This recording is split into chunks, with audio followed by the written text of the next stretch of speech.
საღამოშვიდობისა, პატრიოტული ტელემაყურებლობა, ეთერში გადაცემა საუბარი მოძღვართან.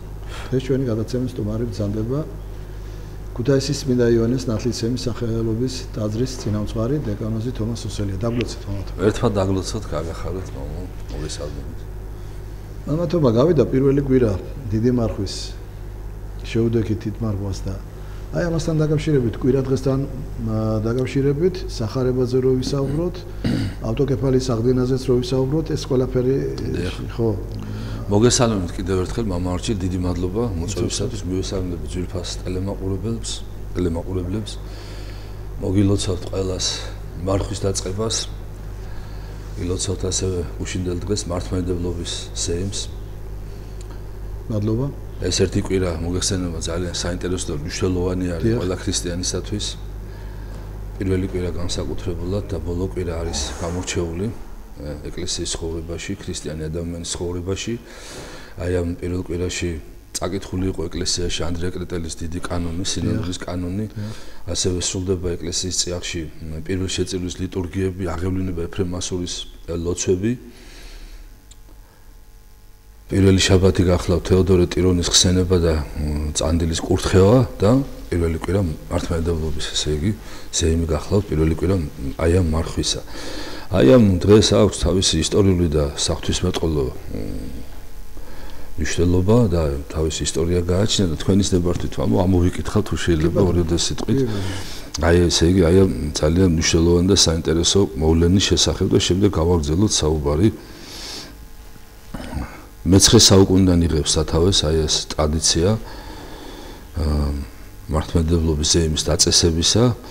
კონსტანტინოპოლის ეკლესიისაგან იღებს ეს ტრადიცია და ამის შესახებ მოგახსენებთ თქვენის ნებართვით. დიდი მარხვის პირველ კვირას ეკლესია აღნიშნავს მართლმადიდებლობის სეიმს. ეს ტრადიცია დასაბამს იღებს მე-9 საუკუნიდან. მე-7 მსოფლიოს საეკლესიო კრებამ 787 წელს დაამტკიცა ხატებისა და სხვა საეკლესიო სიწმინდეების თაყვანისცემის ჭეშმარიტება. თუმცა მწვალებლობა ამ კრების შემდეგაც არ ჩამქრალა და განაგრძობდა ბრძოლას საღვთო სწავლების წინააღმდეგ. დედოფალმა თეოდორამ ხატბრძოლი მეუღლის იმპერატორ თეოფილეს გარდაცვალების შემდეგ 852 წლის 18 თებერვალს მოაწვევინა საეკლესიო კრება ხატთაყვანისცემის აღსადგენად. ამ კრებამ კიდევ ერთხელ დაამტკიცა მართლმადიდებლური სწავლება ხატთა თაყვანისცემის შესახებ. მასზე გადაწყდა იმ სასულიერო პირების განკვეთა, რომელთაც არ სურდათ თავისი მწვალებლობის უარყოფა და სინანული აი ამ თემის გამო. ამ კრებაზე დადგინდა, რომ მორწმუნეთა ჭეშმარიტებაში განსამტკიცებლად ყოველწლიურად აღესრულებინათ მართლმადიდებლობის ზეიმის წესი. ხატების თაყვანისცემის აღდგენის საზეიმოდ აირჩიეს დიდი მარხვის პირველი კვირა. ამ დღეს კონსტანტინოპოლის პატრიარქმა მეთოდომ წმინდა სოფიას ტაძარში შეკრიბა მართლმადიდებელი სამღვდელოება და კრების მონაწილენი. იქ იყო დედოფალი თეოდორა თავის ვაჟთან ერთად, ტაძარში შეკრებილნი ხალხთან ერთად ლიტანიობით, ხატებით, ანთებული სანთლებით, გალობით გაემართნენ ქალაქის შუაგულისაკენ. ამის შემდეგ აღსრულდა სადღესასწაულო წირვა. ლიტანიებისა და წირვის დროს ხატები ამაღლებულ ადგილზე იყო დასვენებული. ამ დღეს მართლმადიდებლობის დღე ეწოდა. გადმოცემით მართლმადიდებლობის სეიმის წესი წმინდა პატრიარქმა მეთოდომ შეადგინა. აი ეს გახლავთ ის მოკლე ისტორია, თუ როგორ ესე იგი დაწესდა ეს მოვლენა, ეს წესი მართლმადიდებლობის სეიმისა. და აქვე აღნიშნოთ მამაარჩილ, რომ ესე იგი უშინდელ დღეს ასევე აღინიშნება ჩვენი საქართველოს სამოციქულო მართლმადიდებელი ეკლესიის ავტოკეფალიის ცნობის დღე. მოგეხსენებათ 1990 წელს პატრიარქის საქართველოს კათოლიკოს პატრიარქის უწმიდესისა და უნეტარესის ილიამ მეორის დიდი ღვაწლით, რუდუნებით, შრომით და მონდომებით კონსტანტინოპოლის ეკლესიამ მსოფლიო საპატრიარქომ ცნო მართლმადიდებელი ეკლესიის ჩვენი ეკლესიის ავტოკეფალურობა. კი არ მოანიჭა ავტოკეფალი ამას მინდა ხაზი გაუსვა, არამედ ცნო ჩვენი ეკლესია ავტოკეფალური გახლავთ მე-5 საუკუნიდან. ვახტანგ გორგასლის მეფის წმინდა მეფის, კეთილმსახური მეფის დამსახურებით და მონდომებით ღვაწლით მე-5 საუკუნიდან არის საქართველოს ეკლესია დამოუკიდებელი ყავს პატრიარქი იხარშება მირონი და ის ღირსება და ეს ძალა მადლი რაც ავტოკეფალურ ეკლესიებს გააჩნია აქვს მე-5 საუკუნიდან და მოგეხსენება ჟამთასიავის გამო არ იყო ის თუ დაკარგული იყო ის დოკუმენტების მასალები ისინი ბევრი რაღაცა და აი სწორედ 1990 წელს ერთხელ და სამუდამოდ ღვთის მადლით და პატრიარქის ლოცვა კურთხევით აი ეს მოვლენა დაგვირგვინდა ჩვენ და სასიკეთოდ. მადლობა ღმერთს ამისათვის, მადლობა ჩვენს კათოლიკოს პატრიარქ ილია მეორეს აი ამ დიდი ღვაწლისათვის. რაც შეეხება უშუალოდ მართლმადიდებლობას. მართლმადიდებლობის შესახებ ბევრი დაწერილა წმინდა მამები საუბრობენ ამაზე ეკლესია გვასწავლის და პირველ რიგში მინდა ვთქვა აი გრიგოლ ფერაძის წმინდა გრიგოლ ფერაძის სიტყვები გავიხსენო ესე ამბობს რომ მართლმადიდებლობა ეს არის თვითღირებულება რომლისთვისაც ღირს სიცოცხლე და სიკვდილი. ასევე წმინდა მამები ბრძანებენ მართლმადიდებლობის შესახებ რომ მართლმადიდებლობა არის მეცნიერება სიწმინდის შესახებ. მართლმადიდებლობა ეს არის ღმერთის და ადამიანის ერთობა, იესო ქრისტეს და ადამიანის ერთობა. მართლმადიდებელი ეკლესია დაარსეს წმინდა მოციქულებამ პირველ საუკუნეში როგორც ვიცით და იქ ადაგეს მთელს მსოფლიოში ქრისტიანობა, მართლმადიდებლური რწმენა, წმინდა სარწმუნოება, უფლის განკაცება, უფლის მოვლენა, უფლის ჯვარცმა, უფლის აღდგომა, ამაღლება და დაარსეს მსოფლიო მართლმადიდებელი ეკლესია. და ამ ეკლესიას, რომელიც მოციქულებმა დაარსეს, აქვს ეს რწმენა მართლმადიდებლური, ქრისტიანული რწმენა, რომელიც სწორად და მართლად ადიდებს ღმერთს. მართლმადიდებლობა ეს არის ღვთის სწორად და მართლად დიდება. მართლმადიდებლობა ეს არის მართალი სარწმუნო, ეს არის ნამდვილი ქრისტიანობა, ეს არის ჭეშმარიტება. ეს არის გზა ღვთისკენ მიმავალი, სამოთხისკენ მიმავალი გზა არის მართლმადიდებლური რწმენა, რომელიც უფალმა გვიბოძა ჩვენ. რა თქმა უნდა, ძველ აღთქმაში არსებობს საფუძველი ამ ყოველივესი პრინციპში სამოთხიდან იწყება ეს ყველაფერი, ღმერთის და ადამიანის ერთობა, როდესაც შექმნა ადამი, ევა და ვიცით ეს ბიბლიური მოვლენები როგორც ვითარდება, დაეცა ადამიანი, დატოვა სამოთხეთ და დაატოვებინეს სამოთხე ადამიანსა და ევას, მაგრამ აღთქმა მისცა უფალმა ადამიანს, რომ მოვა მესია მხსნელი, რომელიც თქვენ ღმერთთან დაგაბრუნებთ. და სწორედ აღსრულდა ეს აღთქმა 2000 წლის წინათ და ქვეყნიერებას მოევლინა მაცხოვარი უფალი ჩვენი იესო ქრისტე აღთქმული მესია ღვთისა, რომელმაც გამოიხსნა კაცობრიობა ადამი და მისი მოდგმა წყევლისგან, სიკვდილისგან, ჯოჯოხეთისგან და მის ადამიანებს საშუალება უფალთან ერთობისა, უფალთან შერიგებისა, უფალთან ურთიერთობისა და სამოთხეში დაბრუნებისა. აი ამას გვასწავლის ჩვენ წმინდა მართლმადიდებელი სარწმუნოება. აქვე მინდა აღვნიშნო, რომ მართლმადიდებლური ქრისტიანული რწმენის გარეშე ვერც ერთი ადამიანი ვერ შეძლებს ღმერთთან ურთიერთობას, სამოთხეში, სათა სასუფეველში დამკვიდრებას. რაც არ უნდა კეთილი იყოს ადამიანი, რაც არ უნდა ბევრი კეთილი საქმე აკეთოს, ბევრი ილოცოს, იმარხულოს, რა ვიცი, ველმოქმედებას ეწეოდეს და ასე შემდეგ, თუ მას არ ექნება სწორი და მართალი სარწმუნოება, ადამიანი ვერ ცხონდება და ვერ გადარჩება. ამას მინდა ხაზი გაუსვა. მართლმადიდებლობა ეს არის ერთადერთი გზა, ერთადერთი ჭეშმარიტება, მაცხოვნებელი სარწმუნოება და რელიგია.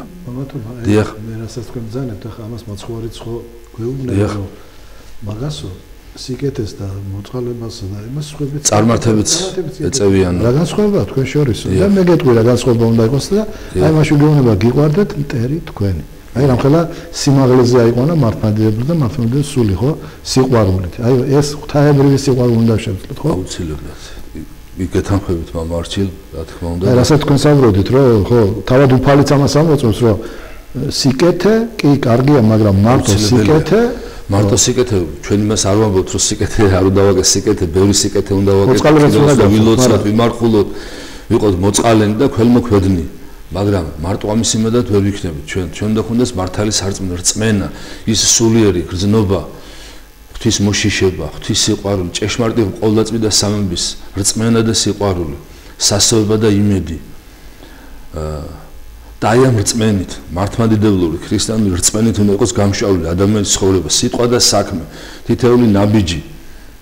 ჩვენი ცხოვრება უნდა იყოს აი ამ რწმენით ნაკარნახევი. ყველაფერში უნდა ეტყობოდეს ადამიანს, რომ ის არის მართლმადიდებელი ქრისტიანი, მეტყველებაში, სიტყვაში, საქმეში, სიარულშიც კი, სიყვარულშიც. ყველაფერში, ყოველდღე ოჯახში, შინ თუ გარეთ, ყველგან, სამსახურში თუ ყველგან უნდა იგრძნობოდეს. იმიტომ კი არა, რომ ვიღაცას მოაჩვენო და რაღაცა, არა, ეს ბუნებრივად და ჯანმრთელად უნდა ხდებოდეს, რა თქმა უნდა, ეს შენი სარწმუნოება უნდა სჭიოდეს, გამოშიოდეს შენგან და ცოცხალი რწმენით უნდა იყოს გამშვალული თითეული ჩვენთაგანი. ეხლა რაც შეეხება მარხვაზე ვთქვათ ორიოდე სიტყვით, აბა ჰარჩილ ესა მარხვა მიმდინარე, ეს არის ყველაზე დიდი და მნიშვნელოვანი მარხვა ქრისტიანული ეკლესიის ცხოვრებაში, ქრისტიანი ადამიანის ყოფაში, ყველაზე დიდია თავისი, ესე იგი, მასშტაბურობითაც და დანიშნულებითაც. ვინაიდან ჩვენ ვემზადებთ აღდგომის დღესასწაულისათვის და თქვენ წარმოიდგინეთ არა მარტო მარხვის დაწყებიდან მანამდე ემზადება ეკლესია ერთი თვით ადრე, რამდენიმე კვირიაკით ადრე დაწყებული ჯერ კიდევ საქე მეზვერის, ესე იგი კვირიაკით, შემდეგ არის მეზვერისა და ფარისევლის, უზღებიშვილის საშინელი სამჟავრო და მიტევების ესა კვირით დამთავრებული და იწყება უკვე შემდეგ დიდი მარხვა და ეს რატო ხდება? იმიტომ ხდება, რომ კარგად გააცნობიერებს ადამიანმა ვინ არის იესო ქრისტე, რომ ის არის განკაცებული ღმერთი. უნდა გააცნობიეროს, რომ ჩვენ დავკარგეთ სამოთხე, დავკარგეთ უფალი, გაწყვეტილი იყო უფალთან ურთიერთობა და ეს ურთიერთობა მოხდა სწორედ მარხვის დარღვევით. მარხვა დაარღვია ადამიანმა, ევამ შესწოდეს უფალს ეურჩნენ და აი ამ მარხვის დარღვევას მოყვა ის ყველაფერი, რაც მოყვა. როგორც ეს განვითარდა მოვლენების შემდგომ, ხო? ამიტომ ჩვენ დაგვიწესა დედა ეკლესია მარხვა, რომ კვლავ ვიპოვოთ უფალი, დაუბრუნდეთ უფალს, შეურიგდეთ უფალს, განვიწმინდოთ ცოდებისაგან, განიწმინდეთო, განიბანენითო, ისაია წინას აი მარხვის პირველ დღეებში 6 ჟამზე და ჩართული არის ესაიას წინასწარმეტყველება და იგრონი სოლომონისთან და სულ ამაზეა ლაპარაკი, განიწმინდეთ, განიბანეთ, მოწყალე იყავით, რწმენაში განმტკიცდით, ილოცეთ, იმარხულეთ, მოითმინეთ და სწორედ ამიტომ ამას ემსახურება მარხვა, რომ ჩვენ განვიწმინდოთ და ღმერთს დაუბრუნდეთ. გული ჩვენი, სული ჩვენი და გონება ჩვენი და სხეულიც, გარემული სიწმინდეც, რა თქმა უნდა, აუცილებელია შინაგან სიწმინდესთან ერთად და ესე იგი ჩვენ ვეზიაროთ ჭეშმარიტებას, ვეზიაროთ ღმერთს, უფალს, იესო ქრისტეს.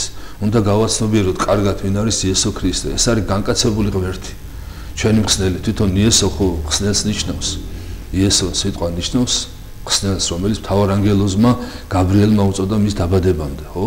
როცა ახარა ყოვლადწმიდა ღვთისმშობელ მარიამს ხარების დღესასწაულზე, რომ შენ შობზე დაარქვენ, ესე იგი, ემანუელი ეწოდება მას და იესოს უწოდებ.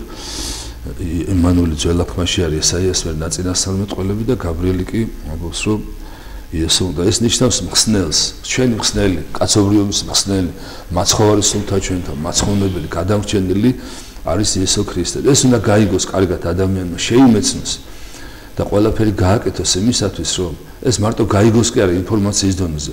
გული უნდა გაუღოს ქრისტეს, უფალს. გულში უნდა შემოუშვას უფალი, ღმერთი და ეს ვერ მოხდება თუ არ იქნება განწმენდილი გული ჩვენი, თუ ყოველ შემთხვევაში მცდელობა არ იქნება ჩვენი მხრიდან. ხო, ბრძოლა საკუთარ ნებებთან, ცოდვებთან, საჭიროა სულიერი ცხოვრება. ამიტომ არსებობს ეკლესია, ამიტომ დაარსა უფალმა, რომ ჩვენ კავშირი გქონდეს მჭიდრო კავშირი ეკლესიასთან, მოძღვართან. აუცილებლად ყველა ადამიანს უნდა ყავდეს სულიერი მოძღვარი, სულიერი მამა, ვისაც დაემოწაფება, ენდობა და გაყვება. მოძღვარი, რომელიც ასწავლის ღვთის გზას, ქრისტეს გზას, მოძღვარი ეკლესიის 2000 წლოვანი გამოცდილებიდან გამომდინარე, მისი პირადი გამოცდილებითაც დაეხმარება ადამიანს ქრისტესთან მისვლაში. ეგაა ფუნქცია ეკლესიის, მოძღვრის, თითოეული ჩვენთაგანის, რომ ჩვენ გზა ვასწავლოთ, ჩვენი ცხოვრებით და ჩვენი სიტყვით და საქმით ვასწავლოთ უფლისკენ მიმავალი გზა ადამიანებს. ვინც მოქცეულია განვამტკიცოთ რწმენაში და ვინც არა მოქცეული მოვაქციოთ, ხო, ჯერ ჩვენი თავი მოვაქციოთ და მერე სხვებსაც ესე იგი ვასწავლოთ გზა უფლისკენ მიმავალი. მარხვის გარეშე ცხოვრება არ შეიძლება, აი მარხვა როგორც სულისთვის ისე ხორცისთვისაც აუცილებელი არის და ჰაერივით საჭიროა.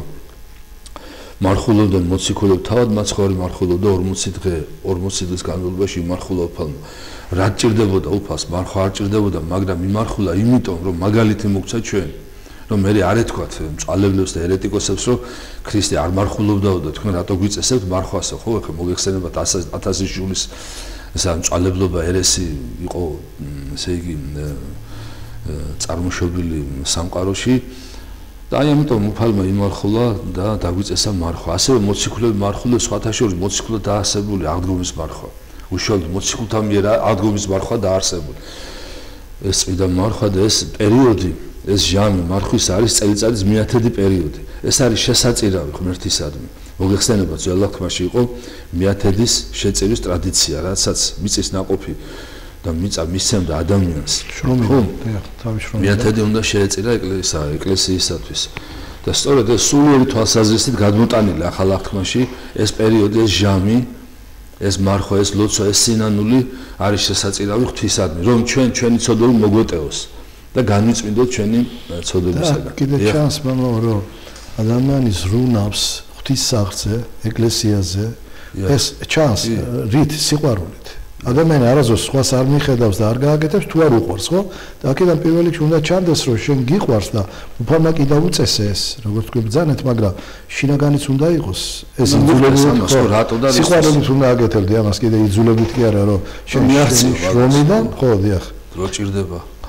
ხო, დღეს ახლა ჩვენ ამაზე ყურადღება დავამახვილებ. მე ჩვენზე ეთქვა ახლა დაიწყეს მოთხოვნა, მაგრამ ეს არცაა შეწყვეტილი უფალმა ბრძანა, რომ 10% თქვენი ყოველთვის უნდა შეიწირებოდეს. ხო, პირდაპირ დაგებითად ძალაში არის, მაგი ადამიანი უნდა შესწიროს ტაძარს, კი, ეკლესიას, მონასტრებს, დაეხმაროს, გვერდში დაუდგეს. აუცილებელი პირობ, კი ტრადიცია და კულტურა თითქოს მიჩქმალული იყო და მაგრამ ნელა-ნელა ღვთის მადლით სხვა. აქ ჩვენ სულ ჩაღლადოთ ამ იმაში. სასულიერებს ხელფასიც არ აქვს, ხო, იანი შევონაწილებით ცხოვრობენ და მან რო გასცეს მოწყალება კიდეც, ხო, უმრავლესობა ღმერთთან ცხოვრობს შენაწირულობა. იმას უნდა კონდეს, შენაწილიც უნდა კონდეს, რომ იმან იქიდან გასცეს, ხო? ასე ეს. აუცილებლად, კი. გეთანხმებით, ბაბო. ეგ საკითხი ხო ვერ გებულობს, ამასთან მე განკითხვაში არის აღდელმე, უდენს უნდა მიცე რომ გასცეს კიდეც, კიდე ხო? მაცხოვარს და მოციქულებს ჰქონდათ ყულაბა. დიახ. და ეკლესიასაც აქვს თავისი აგროვებდა მე გასცემდა. ადამიანი მისი კეთილი გულით და მისი სიყვარულით უნდა სწირავდეს და ეხმარებოდეს ეკლესიას, ძალიან მნიშვნელოვანი არის. დიდება ღმერთს, კი ბატონო და გავაგზავნოთ მარხვაზე საუბარი, მამარჩი თქვენს ნებართვით და მოციქულების მარხულობდნენ წმინდანები, ხო? როგორი ესე იგი მარხვის ტრადიცია არსებობდა საქართველოში, ხო, მათ შორის, ხო, ჩვენ როგორი საოცარი მარხველები და მლოცველები იყო ქართველები, ჩვენი მეფეები, დედოფლები, წინაბრები, პატრიარქები, სასულიერონი, საერონი, ყველანი მარხულობდნენ, მარხვას იცავდნენ, უდიდეს პატივს მიაგებდნენ მარხვას. მარხვის გატეხვა სიკვდილი ერჩია. მარხვას ეკლესიას. მახსენდება მეფე ლუარსაბის ცხოვრებიდან, როდესაც შაღაბასმა შესთავაზა ძიმე მარხვაში თევზის ჭამა. უარი უთხრა, დღესო თევზის ჭამა შემოთავაზებ, ხვალე ხორცის ჭამას და ზე ქრისტეს უარყოფა შემოთავაზებ. ასე არის, თუ დღეს მარხვას არ დაიცავ, მე ლოცვას არ წაიკითხავ, მე ტაძარში არ მიხვალ და მე ღმერთსაც დაცილდები. ადამიანი, ამიტომ აუცილებელია მარხვა და ლოცვა. მარხვით და ლოცვით განიწმინდება ადამიანი, როგორც ბრძანებს უფალი. ლოცვით და მარხვით განიდევნება ადამიანისაგან ბოროტება. ლოცვის და მარხვის გარეშე ბოროტს, ეშმაკს ვერ დაამარცხებ. ფიზიკური ძალებით, ან ინტელექტუალური რაღაცა რესურსებით და საშუალებებით, წიგნობრობით და რაღაც ამქვეყნიური საშუალებებით ბოროტს ვერ დაამარცხებ. ბოროტის დამარცხება ხდება ლოცვითა და მარხვით, სინანულით, რწმენით, ეკლესიური ცხოვრებით, მართლმადიდებლური ცხოვრების წესით და ჩვენ შინაგანი რწმენით, ლოცვითა და მარხვით ხდება ადამიანის განწმენდა და განთავისუფლება ცოდვებისაგან. ამიტომ მოუწოდებთ ყველას დიდი სიყვარულით და აქვე მინდა თქვა და ვთხოვო ყველა ძვირფას ტელემაყურებელს, ვინც გვისმენს და მე ნახავს ამ გადაცემას, რომ თუ ეხლა ვერ დაიწყო თავიდან პირველი დღიდან ეს მარხვა, დღეიდან შეუძლიათ, მომავალ დღეებში შეუძლიათ შემოვერთდნენ მარხვას. მერთი მოწყალია, ერთი დღე რომ რწმენით იმარხულო, ისიც ფასობს ღვთის წინაშე და დიდი ძალა აქვს. არ დაეკარგება ადამიანს რწმენით გაკეთებული არც ერთი ნაბიჯი, არც ერთი გაკეთებული საქმე. და ყველას ვთხოვთ, ვიმარხულოთ, ვილოცოთ. ბოლო ჟამია ხალხნო, ურთულეს, გეოპოლიტიკურ და სულიერ სამყაროში ვიმყოფები, ძალიან ბოლო ჟამია. მე მგონი არ ვაჭარბებთ ახლა პრინციპში რომ ვთქვათ ახლა ჩვენ წმინდა წერილიდან გამომდინარე, მოციქულები ამბობდნენ რომ ბოლო ჟამი, ბოლო დეკადა სამყაროს ცხოვრების ბოლო დეკადაში ვიმყოფები და თუ პირდაპირ გაგვებით ვიტყვით, ეგეც არ იქნება გადაჭარბებული და ბევრი წმინდა მამა და ბევრი თანამედროვე ღვთისმეტყველი თუ სასულიერო პირი საუბრობს და ამბობს რომ ბოლო ჟამი არის. ხო და ამიტომ ხალხნო დავიცვათ მარხვა, ვილოცოთ, ვისწავლოთ ლოცვა, ვისწავლოთ კულტურა, მოძღვართან ურთიერთობის, ეკლესიასთან ურთიერთობის, მივიდეთ ტაძარში. აი ჩვენ მაპატიეთ მამარჩი მე ხამას გულისკივილი და სიყვარულით ვიძახ და არავის შეურაცხყოფას არ ვაყენებ. ესე იგი არა გვაქვს ის რაღაცა კულტურა, აი ეკლესიასთან მოძღვართან ურთიერთობის, აი ექიმი ვავიღოთ. ექიმთან არ მიდის კაცი სანამ არ წაიქცევა ადამიანს, სანამ უკიდურესად რაღაცა არ გამწოდება, დაავადება და არაფერი ვერ აღშველის.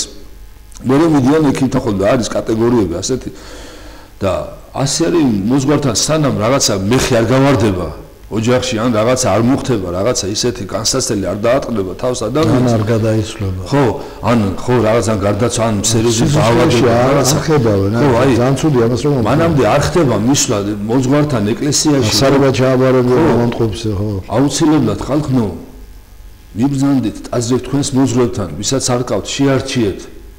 ვინც თქვენ მოგეწონებას, ვინც თქვენ გულთან მოვა ახლოს, მადლობა ღმერთს.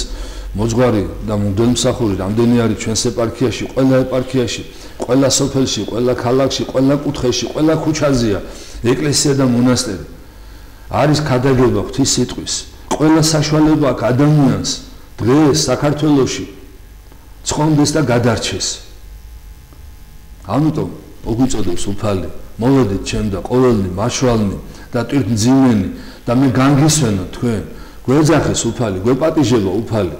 და ვისმინოთ ხმა უფლისა, მივიდეთ ტაძრებში ხალხნი თავისრო წირვა ლოცვებს, მივიდეთ ჩვენს მოძღვართან, თქვათ აღსარება, გულწრფელი აღსარება, მივიღოთ წმინდა ზიარება, სინანულით, რწმენით, სიყვარულით, სასოებით და თქვენ თვითონ ნახავთ, როგორი სიმშვიდე შემოვა, როგორი სიყვარული შემოვა, როგორი შინაგანი წონასწორობა და სიკეთე დაგეუფლება შენ თვითონ შეხედავ ამას, ხო? განიცდის ადამიანი უფალთან ურთიერთობაში, თუ გულწრფელი ადამიანი არ არსებობს, რომ ღმერთი შენ გულს არ შეეხმიანოს. არ არსებობს ასეთი რამე. ამიტომ მოვუნდომოთ ხალხნო, ნუ ვიზარმაცებთ ხალხნო, ნუ ვეჭობთ, ნუ ვეჭვიანებთ. ქრისტეა ჭეშმარიტი ღმერთი. მომბრძანდით ქრისტესთან, მის წმინდა ეკლესიაში. ეკლესია არის სხეული, მისტიური სხეული. ქრისტესი ეკლესია და ქრისტე ერთი და იგივეა. ეკლესიის გარეშე ქრისტიანობა არ არსებობს. როგორც ქრისტიანობა ქრისტეს გარეშე არ არსებობს, ისე არ არსებობს ქრისტიანობა ეკლესიის გარეშე, ლოცვის გარეშე, მარხვის გარეშე, აღსარება ზიარების გარეშე. თუ არ მონაწილეობ ეკლესიის ცხოვრებაში, ეკლესიის წმინდა საიდუმლოებებში თუ არ მონაწილეობ, თუ წივალოცებს არ ესწრები, მაშინ რანაირი ქრისტიანია ადამიანი, როგორი ქრისტიანი, ასეთ ქრისტიანს ადამიანს, რა ვიცი, საერთოდ ეწოდება თუ არა ქრისტიანი, არც ვიცი, ხო, რანაირად უნდა უწოდო ქრისტიანი, ხო, ასეთ ადამიანს. ამიტომ გავძლიერდეთ ხალხნო, მოვიკრიბოთ ძალები, ვიკითხოთ წმინდა წერილი, მოусმინეთ ქადაგებებს დღეს ინტერნეტის თუ ტელევიზიის საშუალებებით. ქადაგებენ მღვდელმთავრები, ქადაგებენ სასულიერო პირები, ღვთისმეტყველები, უამრავი ლიტერატურა, უამრავი საშუალება რომ ჩაუღმავდეთ ქრისტიანობას, რომ გავიგოთ რა არის ლოცვა, რა არის მარხვა, რა არის აღსარება, ზიარება, ეკლესიური ცხოვრება, მოძღვართან ურთიერთობა, სულიერი ცხოვრება ზოგადად. საერთოდ რა არის ქრისტიანობის, ხო? უდიდესი სიღრმეა, ამ უწურავი თემაა ქრისტიანობა, აი ამ უწურავი თემა არის. უდიდესი სიღრმე, სიწმინდე, სილამაზე, მშვენიერება, სიყვარულია ქრისტიანობა ხალხო. და ამას ჭირდება და თუ არ მოინდომე კაცმა ისე ვერ დაინახა. ვერ შეეძლო იმ სიდიადეს ქრისტიანობისას თუ კაცი არ ახარ მონდომებული, თუ არ ცდილობ წვენაში გამტკიცებას, თუ ეკლესიის წიაღში არ ახარ და ეკლესიის ხშირად ვახსენებ ეკლესიაში ხო, თუ ეკლესიაში არ დადის კაცი, ეს ნიშნავს რომ ღმერთისგან გაუცხოებული ადამიანი. წმინდა იოანე სინელი ამბობს და შემდგომ იმეორებენ წმინდა მამები არაერთ გზის, თუ კაცი ერიდება ეკლესიაში მისვლას და ესე იგი არ დადის ეკლესიაში და ასეთი ადამიანი გაუცხოვდება ღვთისგან. ეს არის ნიშანი ურწმუნოების. ან მცირედ მორწმუნეობის უკეთეს შემთხვევაში. ხო, საერთოდ არა, ხო. არ უნდა მოხდეს ადამიანის გაუცხოვება ეკლესიისგან, ხალხო. ეკლესია ჩვენი დედაა, შემთხვევით კი არ ეწოდება ეკლესიას დედა. ეკლესია მქშვა ჩვენ წმინდა ემბაში. ნათლობა მივიღეთ ეკლესიის წიაღში. ეკლესიის წიაღში ვიზრდებით შემდეგ სულიერად. ეკლესია გვაკურთხებს, ხორწინებაში თუ ბერმონაზვნობაში, რომელსაც აირჩევს ადამიანი. ეკლესია გვაკურთხებს და გვანუგეშებს მთელი ცხოვრება, უზრდის და წყალოს მისი წმინდა საიდუმლოებებით. მისის და ხორცს გვაძლევს ეკლესია ქრისტე. მისი წმინდა ეკლესიის მეშვეობით. მისი სისხლი და ხორცი მოგცა უფალ, მიიღეთ და სჭამეთ. ხორცი ჩემი, სისხლი ჩემი, ცოდვათა მოსატოვებლად, საცხოვნებლად, გადასარჩენად. ამაზე დიდი კარგი და ამაზე კარგი რა უნდა ეთქვა ღმერთს ჩვენთვის, მისი სისხლი და ხორცი მოგცა. მან თავის შემოგთავაზა და ხვალდაზე კი არა. დღესვე, აქვე, ამ ქვეყანაზევე იწყება ერთობა ქრისტესთან. თუ ამ ქვეყანაზე არ აქვს ერთობა ეკლესიასთან და ქრისტესთან, ვერც იმ ქვეყანად იხილავ ქრისტეს. ეს კავშირი, სულიერი კავშირი უფალთან იწყება დღეს, აქედან, ამ წუთიდან, ამ წამიდან. არ უნდა გადადო ხვალისთვის სინანული. და ხშირად მოყავთ ავაზაკის მაგალითი, რომ სიკვდილის წინ შეინანა და მეც ისა რა ქვია სიკვდილის წინ ან მერე და ხვალ და როდესღაც შევძლო სინანოს. ჩვენ კი ავაზაკი კი რა თქმა უნდა სიკვდილის წინ მან აღიარა ყველაზე რთულ სიტუაციაში მყოფი უფალი აღიარა და ცხონდა და გადარჩა და კი ბატონო სიკვდილის წინ თუ ადამიანი რწმენით მიმართავს და სინანოდ უფალს გადარჩება, მაგრამ სიკვდილის ეს აგონია და ეს სიკვდილის წინა წუთები და საათები და ეს იცით რთულია? ჯერ რა ვითარებაში იქნება ჩვენი მომავალი, როგორ იქნება, არავინ არ იცის, კაცმა არ იცის. ხვალე იქნება თუ არა ვიცით? ღმერთმა ყველას მრავალჟამიერი სიცოცხლე მისცეს უფალმა ღმერთმა და გაახაროს ყველა მისი ოჯახით, მაგრამ ჩვენ ხვალე იქნება თუ არა არ ვიცით. უნდა ვთქვათ, სიმართლე უნდა უთხრათ ერთმანეთს. ხვალე კი არა 5 წუთის მერე ვიქნებით თუ არა ჩვენ ეგ არ ვიცით. ამოვისუნთქავთ და ჩავისუნთქავთ თუ ეგ არ ვიცით და რატო ვდებთ ხვალისთვის? ვინ მოგცა მაგის გარანტია ჩვენ რომ ისა რა ქვია ხა ამიტომ დღესვე უნდა დაიწყოს ადამიანი ამ მარხვაში ვთხოვთ ყველას გევედრებით გადადეთ ყველაფერი ხალხო ყველაფერი ამაო და მეორე ხარისხოვანია ამასთან შედარებით აქ მარადიულობაზეა ლაპარაკი ჩვენს მარადიულ ხვედრზეა ლაპარაკი ჩვენ სად ვიქნებით მომავალში საუკუნო ცხოვრებაში ღმერთთან თუ ეშმაკთან სამოთხეში ვიქნებით თუ ჯოჯოხეთში ამაზეა ლაპარაკი აქ წყდება ეს საკითხი ამ ქვეყნიური ცხოვრების ჟამს ამიტომ გთხოვთ ყველას მომბრძანდით ტაძრებში მონასტრებში მიბრძანდით ყველა სადაც თქვენ გაგეხარდებათ სადაც გული გაგიწევთ დაიწყეთ მარხვა დაიწყეთ ლოცვა ჩაუღრმავდით საკუთარ თავს ისწავლეთ ღვთისმცნებები იყავით მიმტევებლები იყავით მოწყალენი ვისწავლოთ სულგრძელობა მიმტევებლობა სიყვარული ჩვენი ოჯახის წევრების ერთმანეთის და როგორც ეხლა მამა არჩილმა ბრძანა მტერი გიყვარდეთ უფალი ამას გვასწავლის მტერი გიყვარდესო შენი მტერი გიყვარდესო აქ მტრის სიყვარულში რა თქმა უნდა პირადი შენი მტერი მოიაზრება და აქვე მინდა ვთქვა აი მტრის სიყვარული არ ესმით ხოლმე კარგად მამაო და ერთმანეთში ურევენ ესე იგი სამშობლოს მტერს უფლის მტერს და პირად მტერს ერთი წმინდა მამა ამბობს ასეთ რამეს აქვე ვთქვა თქვენის დებართვით მამაო ბრძანეთ ასეთ ესე იგი მოიძულეთო ღვთის მტრებიო ებრძოლეთო სამშობლოს მტრებს და გიყვარდეთ თქვენი პირადი მტრებიო გავიმეორებ მოიძულეთ ღვთის მტრები ებრძოლეთ სამშობლოს მტრებს და გიყვარდეთ თქვენი პირადი მტრებიო აი ესეთი ესე იგი განმარტება არის აი მცნების დიახ თომა რეკლამის დრო ეხლა და შემდეგ გავაგზავნოთ ჩვენი რედაქცია დიდება უფალს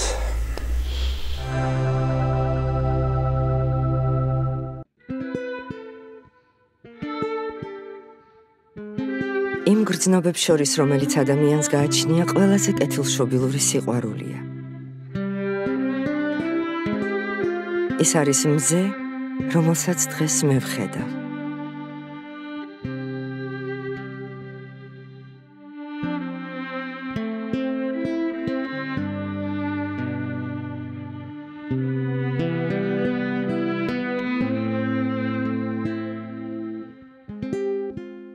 გილოცავთ გაზაფხულის დღესასწაულებს სიყვარულით ავერსი.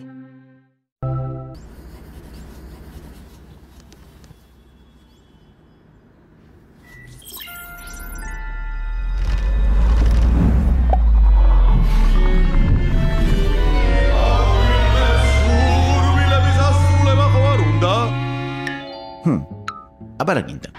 ხოიცი ეს ამბავი როგორ მუშაობს? არ შემიძლია ბოროტება, შეყვარება. დანარჩენი ყველაფერი. შენი სურვე და მე შენ სურვილებს შედავაზებება გადავაქცევ. ცოტა მეჩქარება იცი? შენაირი მელოდება კიდევ 1,7,400,000 სელფის აბონენტი. უნდა გიმღერო ხო მაინც და მაინც. ყველას უნდა უმღერო რა. ისურვე შენ ისურვე საკმარისია ისურვო ის თუ ეს თუ ის თუ სრიალი საფულში ზღვაზე გრიალი დარბაზში გუნდების თამაში ფულის დაზოგვა ჭამაში თეატრი და კინო რომ არ მოიწინო ისურვე და აგიხდება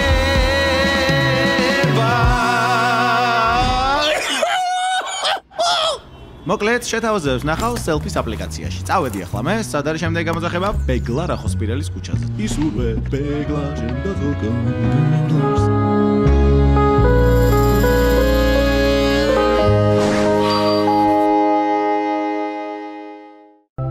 მეტი თანხა და ნაკლები პროცენტი ავტოსესხზე ევროკრედიტის პირველ მომხმარებლებს. მოასწარი 31 მარტამდე და დაიმტკიცი 100,000 ლარამდე სესხი რამდენიმე წუთში. ავტომობილის უზრუნველყოფით გაცემის საკომისიოს გარეშე. თვეში ნომინალური 1,95%-დან ეფექტური 2,9%-დან. შეავსე ონლაინ განაცხადი. მოდი ფილიალში ან დაგვირეგე.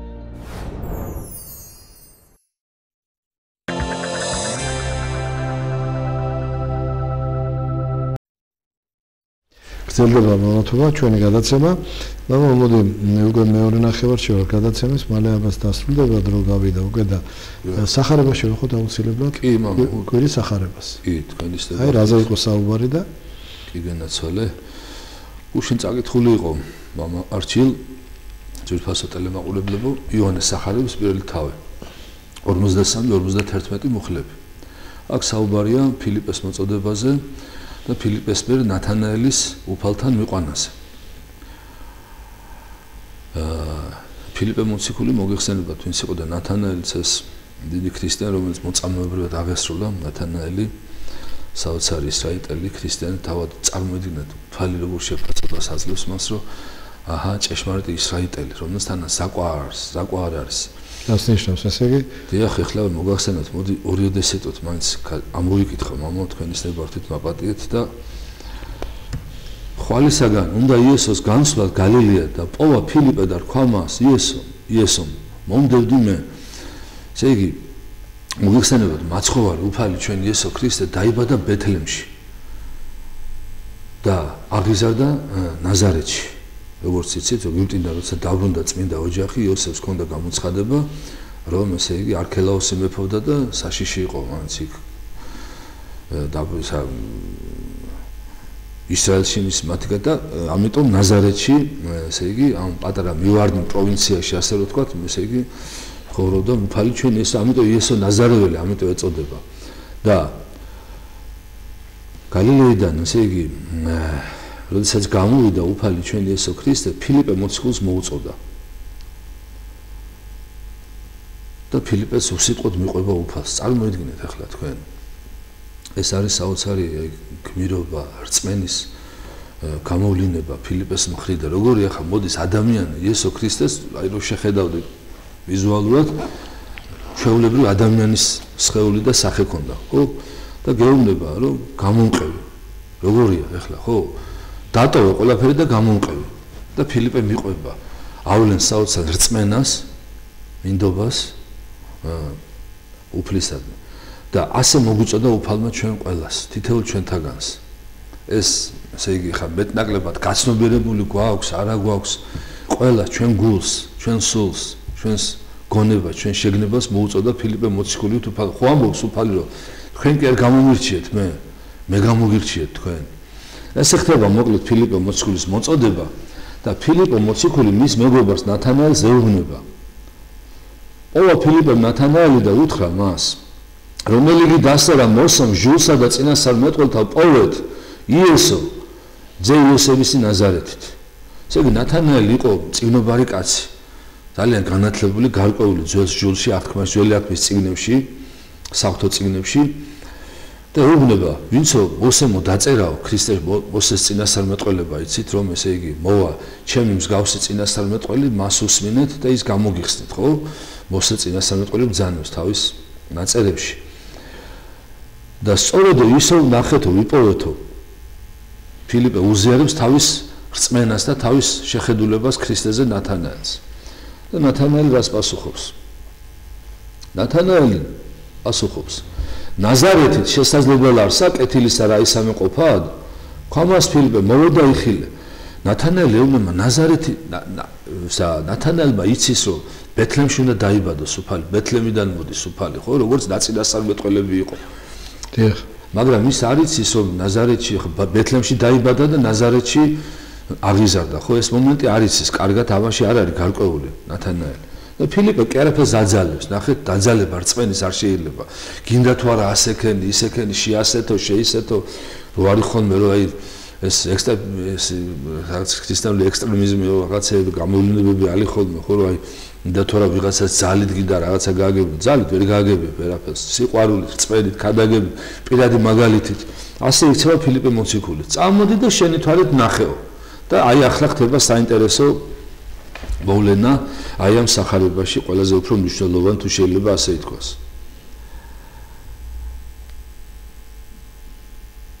იხილა იესო ნათანაელი მომავალი მისა და თქვა მისთვის: აჰა, ჭეშმარიტად ისრაელელი, რომლისათან ზაკვაი არ არის. უფალმა იესო ქრისტე გულთა მხილველმა, ყოვლის სამპრობელმა, ყოვლის შემოქმედმა, ყოვლის გამგებელმა, რომელმაც იცის ადამიანის გული, მისი წარსული, აწყო და მომავალი, ნათანაელზე ამ ნახე როგორი შეფასება არის, მეგობრებო, ქრისტე ამბობს, აჰა, ჭეშმარიტი ისრაელელი. ჭეშმარიტი ქრისტიანი, ისრაელელი ნიშნავს ქრისტიანს. ახალ ისრაელი ჩვენა ვართ, ქრისტიანები. სიტყვა ისრაელი, ისრაელელები ნიშნავს ღვთის მხილველ ერს, ღვთის მხილველ ხალხს. ღვთის მორწმუნე ხალხს ქრისტიანებს ეწოდებათ ახალი ისრაელი და სწორედ აი ჭეშმარიტი ისრაელი უწოდა, რომლისათან ზაკვაი არ არის. მზაკრობა, ორგულება, ფარისევლობა ახასიათებს ადამიანს, მოგეხსენება თქვა ახასიათებს ყველა ჩვენ ეს ნება, ეს შინაგანი ჩვენი ცოდვა, მზაკრობა, ორმაგი სტანდარტი დღეს მოგეხსენებათ გავრცელებულია, სიტყვით სხვას ამბობს, საქმით სხვას აკეთებს ადამიანი, ფარისევლობს, ნიღბით არის შემოსილი ადამიანი. და ის სწორედ ამის საპირისპიროდ გვასწავლის უფალი რომ უზაკველი უნდა იყოს ადამიანი, წმინდა ერთგული უნდა იყოს ადამიანი ნათანაელივით.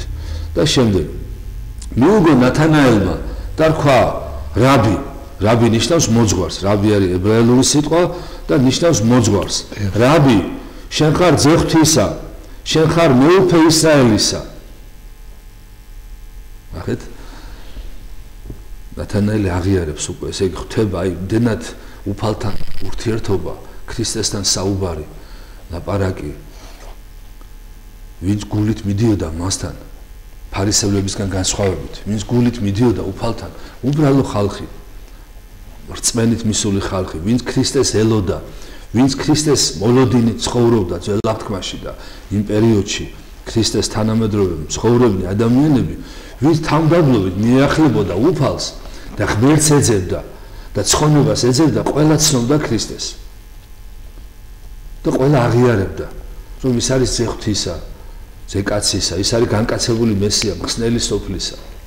და ნათანაელიც მსგავსად იმ ადამიანებისა აღიარებს უფალს, რომ შენ ხარ ძე ღვთისა, მეუფე ისრაელისა. უფალი ჩვენი იესო ქრისტე არის მეუფე მეუფეთა და უფალი უფლებათა. ის არის მეუფე სამყაროსი, ამ ქვეყნიური სამყაროსი და იმ ქვეყნიური სამყაროსი. სათა სასუფეველი, როცა გვესმის ეს სიტყვა, სასუფეველი სამეფოს ნიშნავს. და ამ სამეფოს მეფე, მეუფე, მეუფეთა და უფალი უფლებათა არის იესო ქრისტე. უფალი ჩვენი იესო ქრისტე, რომელსაც ნათანაელი აღიარებს.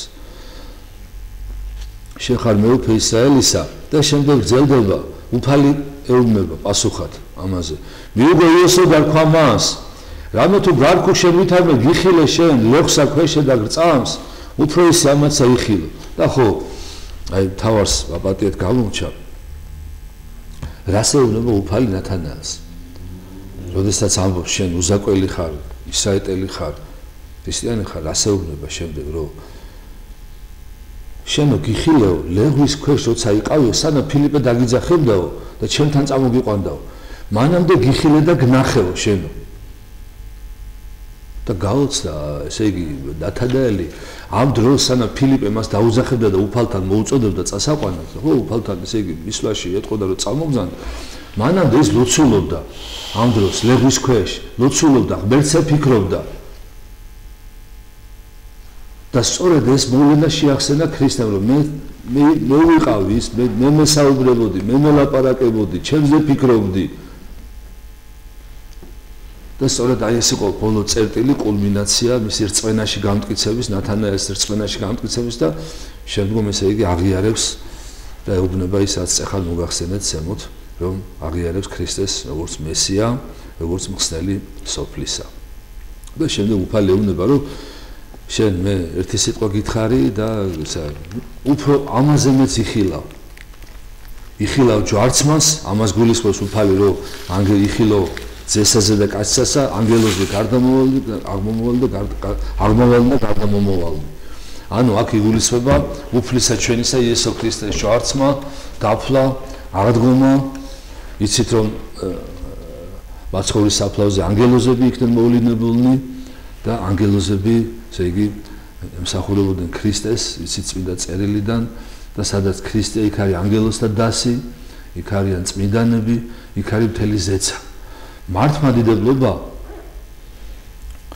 ეს არის ზეცა დედამიწაზე მეგობრებო მართლმადიდებლობა მართლმადიდებლური რწმენა სადაც ეკლესია იქ არის ზეცა ივანე ოქროპირი ამბობს შეაბიჯე ეკლესიის წიაღში შედი ეკლესიაში იცოდე რომ ზეცაში შედიხარ სასუფეველში შედიხარ ეკლესია დედამიწაზე ეს ორგანიზაცია კი არა ეს არის ქრისტეს ცოცხალი ორგანიზმი წეხანაც თქვი ზემოთ რომ ეკლესია ეს არის მისტიური უხილავი სხეული იესო ქრისტესი ამიტომ ჩვენ უნდა ვიყოთ ამ ეკლესიის შვილები ამ ეკლესიის წევრები ამ ეკლესიის წიაღში ვიყოთ ჩვენი რწმენით გაერთიანებული ჭეშმარიტი სწორი მართალი სარწმუნოებით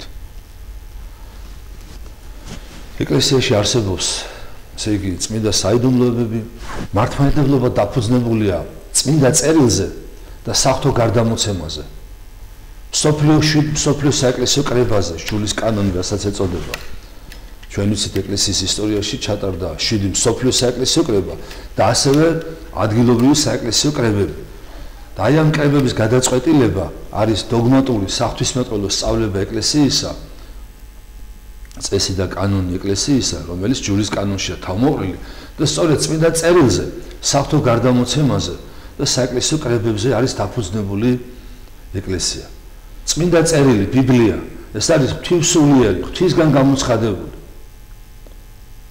რომელსაც უნდა ვკითხულობდეთ ხალხო უნდა ვიკითხოთ ყოველდღიურ რეჟიმში უნდა კითხულობდეს და უღრმავდებოდეს ადამიანი არსებობს წმინდა წერილის განმარტებები სხვადასხვა ივანე ოქროპირისა თეოფილაქტე ბულგარელისა ყველაზე ცნობილი და გავრცელებული სხვათა წმინდა მამათა განმარტებები წმინდა წერილისა ბიბლიისა ძველი აღთქმისა და ახალი აღთქმის წიგნებისა ამას უნდა ვკითხულობდეთ იქ არის მოთხრობილი უფლის შესახებ იქ არის საღვთო ისტორია ბიბლიური ისტორიები იქ არის ახალ აღთქმაში მოთხრობილი იესო ქრისტეს დაბადების შესახებ იესო ქრისტეს ცხოვრების მოღვაწეობის ჯვარცმის დაფლის აღდგომის ეკლესიის დაარსების მოციქულთა ცხოვრების და მოღვაწეობის შესახებ მოთხრობილი რასაც უნდა ვკითხულობდეთ და უღრმავდებოდეთ მეგობრებო ამასენად ერთ მოძღვარს უსმენდი და ძალიან ისე კარგად თქვა საინტერესოდ რომ ახალგაზრდებზე საუბრობდა და ახალგაზრდებს მოუწოდებო სანამ ციხეში მოხვდებაო და სანამ